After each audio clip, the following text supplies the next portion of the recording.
Bueno, y es un gusto darle la bienvenida a un gran amigo, a Javier Milei, que está con nosotros en la radio. ¿Qué Javier? tal, Clara? Es un placer estar contigo. Bueno, muchas gracias. Nos ha traído su libro, su último libro, se llama Desenmascarando la mentira keynesiana. Keynes, Friedman y el triunfo de la escuela austríaca. Prólogo y palabras de también dos grandes amigos, Ricardo López Murphy y Diego Giacomini. Así que, y gracias por la dedicatoria, Javier. Es lo que pienso, verdaderamente. Bueno, muchísimas gracias. Javier, hay muchos keynesianos en la Argentina. Vos por eso tenés esas batallas homéricas en televisión contra el mundo. ¿Crees que es un poco, está en la base de nuestro fracaso económico eso? Es que justamente el keynesianismo es la base de nuestro fracaso económico. A ver, nuestro fracaso económico empieza a tornarse más claro a mediados del siglo XX, digamos, durante la década del 40, te diría, ¿sí? Con la irrupción del populismo salvaje. Uh-huh. El populismo salvaje tiene dos vertientes de las cuales se nutre: de la irresponsabilidad fiscal de los keynesianos y de los delirios monetarios de los estructuralistas locales que convalidan monetariamente cualquier disparate. Uh-huh. De hecho, en el plano, mirá esto es muy interesante porque yo, digamos, soy partidario de eliminar el Banco Central. Uh-huh. O sea, yo lo he dicho públicamente. Uh-huh. Pues es que Argentina, el Banco Central lo crearon en 1935, mixto. Los 50 años previos, la inflación promedio anual fue del 3%. En los 10 primeros de Banco Central mixto, entre el 35 y el 45, la inflación fue del 6%. Ahí ya se duplicó, o sea que lo inventaron para emitir. Después vino el Banco Central Nacional y Popular, porque en 1946 se nacionalizó. Algo que, digamos, le dimos la navaja al mono hasta 1991, que es cuando, digamos, viene la segunda hiperinflación. En ese tramo, la inflación promedio en Argentina anual fue del 250%. Después, cuando le sacamos la navaja al mono, porque repudiamos el dinero y caímos en la convertibilidad, sí, la inflación promedio fue del 9% anual, pero todo concentrado en el primer año. Con lo cual, digamos, ya para 1993 teníamos la inflación más baja del mundo. ¿Por qué? Porque en los hechos no teníamos Banco Central. Después lo recuperamos. Los primeros 4 años de Kirchner, la inflación fue 10% promedio. En el segundo periodo 20% y en el tercero 30%. Digo, a ver, el Banco Central es un mecanismo para estafar a la gente. Porque además esto es muy, muy interesante. Hay un documento del Banco Central que muestra que cuando vos la inflación la llevás a menos del 5%, eso tiene un impacto sobre la tasa de crecimiento de 1,58% por año. Uh-huh. Si vos tomás los años de desastre del Banco Central, o sea, sacándolos de la convertibilidad, eso implica en términos de PBI que deberíamos tener un PBI el triple del que tenemos ahora. Uh-huh. No es gratis. Entonces la pregunta es, si todos sabemos que la inflación es siempre y en todo lugar un fenómeno monetario, salvo que seas keynesiano, ¿no? Digo que puedes asociárselo a cualquier disparate menos a lo que corresponde. Entonces el punto es, ¿por qué entonces lo hicimos? ¿Qué fue para financiar el déficit fiscal? Claro. Ese es el punto. Javier, ¿vos crees que hoy el gobierno es keynesiano? ¿O es una mezcla de, está ahí Sturzenegger, ahí esa disputa que hay? ¿Cómo lo ves? No, es un gobierno keynesiano, o sea, ajá, claramente Duhovne es un keynesiano. A ver, ¿qué es la lógica central del keynesianismo? La teoría general, digamos, ha sido un panfleto escrito para políticos mesiánicos, chorros, corruptos, lo peor que quieras, tiene la justificación en la teoría general de Keynes. O sea, cualquier disparate, digamos, está justificado ahí. De hecho, digamos, previo a Keynes, o sea, el ahorro era la virtud, era la base de la fortuna. Cuando viene Keynes, la virtud es gastar. Digamos, ¿qué más para un político que gastar irresponsablemente? De hecho, es la justificación del propio Keynes. Entonces, ¿qué es lo que pasa? Si vos te fijas, hay una intención. ¿Por qué, por ejemplo, no avanza la reforma tributaria como algo serio, digamos, que no le devuelve nada a la plata? Porque no están dispuestos a ceder los privilegios de la corporación política. Fíjate que la idea de Duhovne es mantener en términos reales el gasto público, es decir, que el político no pague ningún costo y que solo vayan perdiendo peso respecto al PBI si el PBI crece. El problema es que es tan grande el peso del Estado que ya la economía no puede crecer, con lo cual esa estrategia está destinada al fracaso. Y en rigor, otro punto más, no deja de pertenecer a la familia keynesiana Sturzenegger. Lo que pasa es que Sturzenegger es un neo-keynesiano. Un neo-keynesiano es un keynesiano que aprendió de la paliza que les dio Milton Friedman durante 30 años, por decirlo de alguna manera. Entonces entendieron que la inflación es un fenómeno monetario, pero fíjate esto, es una aberración para un liberal o alguien menos liberal que podría ser un monetarista como a la Friedman, el hecho de que el Banco Central controle la tasa de interés, porque en realidad la tasa de interés es un precio relativo de los bienes de hoy respecto del futuro. Es decir, con lo cual me estás haciendo control de precios. O sea, con lo cual me parece espantoso. O sea, digo, y hay otros elementos técnicos mucho más complejos que hacen que sea una locura controlar la tasa de interés, pero digo, ¿qué liberal va a estar dispuesto a que toquen un precio? Ahora, ¿por qué el resto de Latinoamérica puede bajar la inflación y nosotros no podemos? ¿Son menos keynesianos? ¿Tienen más sentido común? Yo creo que el problema es que la voracidad de la corporación política en Argentina es tan grande que hace que... Pero aparte hay gente que cree que la inflación hace bien. O sea, hay gente que... A ver, por decirlo de alguna manera, hay una relación que se conoce como curva de Phillips, que vincula la tasa de inflación con el desempleo. ¿Sí? Todos, desde el año 1968, en la profesión, entendieron que eso no tiene sentido. O sea que puedes explotarlo un ratito, pero no más que eso. Sí, que es, en el fondo, la contribución más importante de Milton Friedman, ¿no?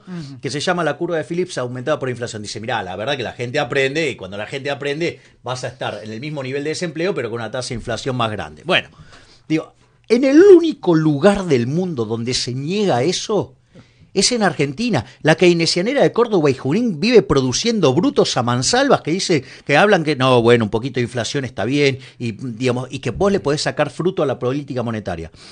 Eso genera daños muy grandes, y son dos tipos de daños. El primero es que el dinero no entra en cualquier lado, el dinero entra por alguna ventanilla. Claro. Con lo cual eso afecta las decisiones de consumo, por ende las decisiones de ahorro, y ese cambio en la distribución del ingreso que ocurre por el ingreso del dinero afecta la tasa de interés de la economía. Eso afecta lo que vos vas a invertir, con lo cual tenés la estructura de producción distorsionada. Entonces, ¿qué pasa? Si vos querés mantener esa distorsión, vos vas a necesitar dosis crecientes de inflación. Y el problema va a ser que cuando vos, si la estabilizás, la actividad se te va a destruir, y si no lo haces, vas a generar en un momento tanta inflación que terminaste destruyendo todo también. Javier, el tema es bajar el gasto público. Yo el otro día mandé por Twitter una frase que me llamó la atención de Felipe González, porque Felipe González es un hombre de formación marxista, socialista, y decía que creer que un gasto social financiado por el déficit fiscal no redistribuye la riqueza, que es una falsedad. Exactamente. Y fíjate vos que hoy todavía acá se cree en eso. Bueno, digo, a ver... Tenemos un 75% del presupuesto que va a gasto social y tenemos 30% de pobreza. Bueno, ese es el gran punto. Vos fíjate esto. A inicios de la década del 70 nosotros teníamos un PBI per cápita más alto que el de Japón. En el 70. En el 70.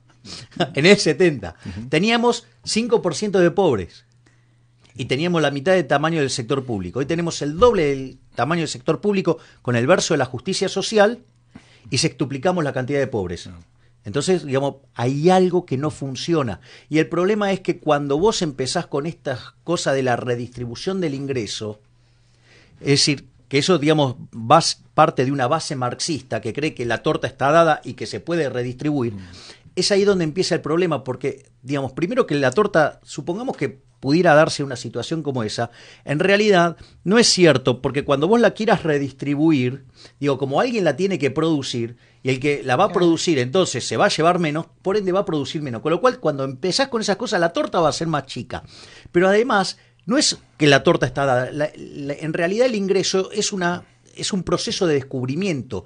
Tu proceso de mercado, la distribución del ingreso sale de qué, a ver, de cómo se determinan los ingresos de alguien. Viene dado por lo que se llama el valor del producto marginal del trabajo, supongamos. Sí. ¿Qué quiere decir? Cuando haces referencia al valor, haces referencia al precio. Y el precio viene determinado por las preferencias y la escasez. Si vos haces un bien que no quiere nadie y vas a llevar cero, tu ingreso va a ser cero. Entonces vos solamente podés ser exitoso sirviendo a tu prójimo con bienes de mejor calidad a un mejor precio. Entonces, cuando vos cuando más exitoso es, más lo vas a castigar, ¿qué crees que va a pasar? Va a producir menos. Y además, el mercado es un proceso de descubrimiento.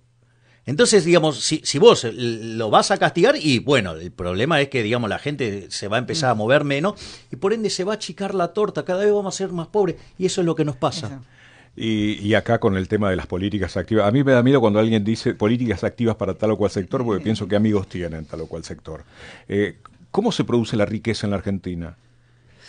Bueno, digo, ese es un punto muy interesante y tiene que ver con el régimen fascista y tiene que ver con la lógica argentina de los últimos 80 años. Es decir, porque el régimen, el fascismo, y eso, por eso digo, o sea, yo estoy muy, muy preocupado por lo que está haciendo el gobierno, digo, porque esto es una máscara la pelea con Moyano, o sea, acá hay otra discusión de fondo.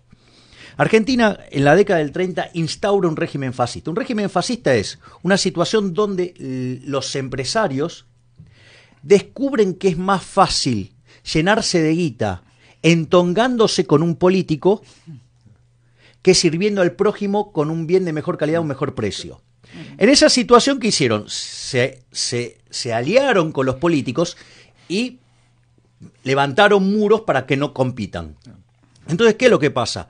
Si vos, digamos, no sé, trabajás para un empresario, entonces el empresario no le importa pagarte bien. ¿Por qué no le importa? Total, tiene la vaca atada. Entonces, ¿vos qué podés hacer? Te podés ir a otra empresa. Ahora, si el otro también es un empresario, en el fondo se vuelve una asociación entre políticos chorros y empresarios, ¿sí? Empresarios corruptos. Entonces, ¿y el perjudicado quién es? El trabajador. Es el que lo vio, fue Perón. Entonces, ¿qué hizo Perón? Dijo, pará. Lo usó políticamente, dijo, por eso voy a poner un actor más que represente a los trabajadores para nivelar esto. Y lo usó políticamente.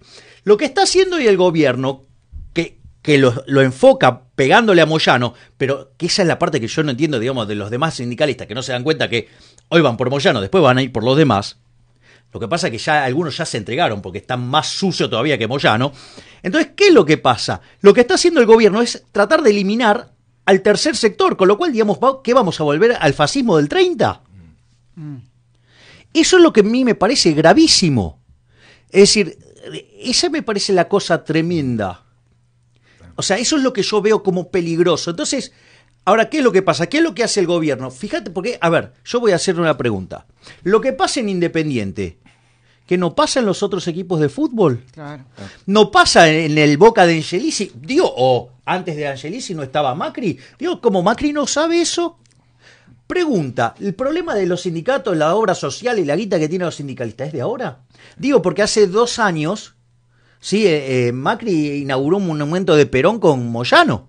Digo, ¿qué? ¿Se enteró ahora? Claro. Digo, ¿se enteró ahora? Es decir, justo cuando ahora quieren eliminar la cláusula gatillo, justo un instrumento, digo, obvio, sí, lo desarrollé yo, por eso lo defiendo además. Sí, que es o sea, ¿qué es lo que hace?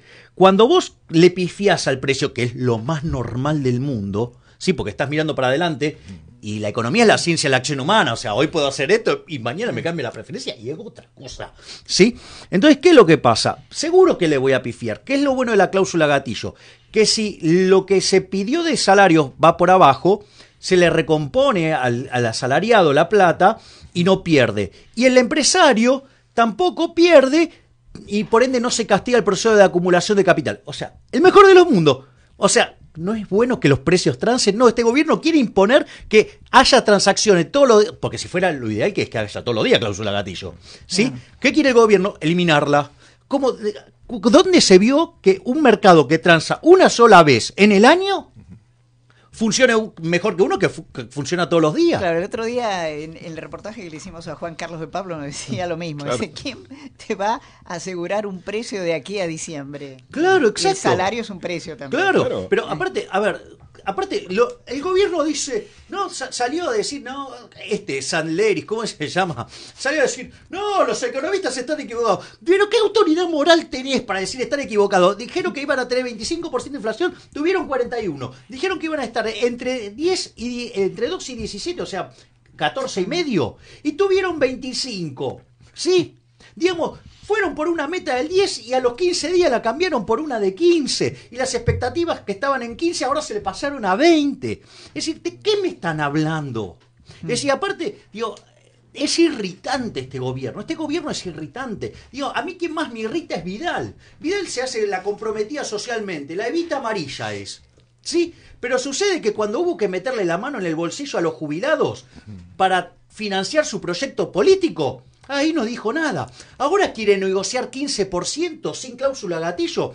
Mirá lo que fueron los datos de inflación. Si me guío por la núcleo, 1,5 anualizados 20. Si me guío por la general, 1,8 anualizado da 25.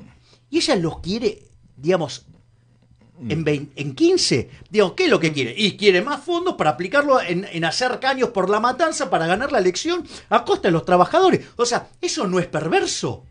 Javier, con tu apasionamiento, desenmascarando la mentira keynesiana, lo vamos a leer. Gracias. Y comentábamos con Roberto, ¿no? El principal problema, digamos, que tiene hoy la Argentina es la inflación, que es un problema político también, de cultura, de mentalidad, es mucho más profundo. Estamos en condiciones, es decir, de cambiar esto, porque es el sino argentino de los últimos 80 años, como vos decís muy bien. Sí, pero de hecho, fíjate el punto. A mí me dicen que es una locura decir que quiero eliminar el Banco Central. La locura es tenerlo, porque mirá lo que hizo. Es un desastre. Le sacamos 13 ceros a la moneda, ¿sí? Digamos, o sea, destrozamos 5 signos monetarios. Aparte, ¿cuál es el problema? Mira, la inflación es siempre y en todo lugar un fenómeno monetario. Hay evidencia empírica desde el año 2800 a.C. en la quinta dinastía sumerio. ¿Ok? Sí. Digamos, o sea, eso está en un libro que se llama 4.000 años de controles de precio y salario, que obviamente la última edición tiene... digo, al margen de esa cuestión. No, está bien, pero a ver, hay evidencia sobrada, o sea, son casi 5.000 años de evidencia empírica, ¿sí? Que la inflación es siempre y en todo lugar un fenómeno monetario. Y acá, digo, ¿qué te dicen los keynesianos? No, la inflación es un problema multicausal. ¡Mentira! ¡Mentira! Vos querés bajar la inflación, dejá de emitir, vas a ver cómo se termina. Claro, y además hay que decirle a la gente que el mundo, la experiencia del mundo es que se crece cuando hay baja inflación. Exactamente. Porque si no, Estados Unidos, Alemania, Japón, el resto de América Latina, el mundo. Bueno, exacto. Digamos, nosotros si no fuera por el desastre monetario que hicimos, que en el fondo financia el déficit fiscal, sí, tendríamos el triple PBI y seguiríamos siendo un país de primer mundo como lo éramos antes de la instauración del régimen populista salvaje. Uh-huh. Pero entonces, ¿el problema cuál es? El problema es por qué no quieren dejar de emitir. Y no quieren dejar de emitir porque en el fondo el señoreaje, o sea, eso es un impuesto.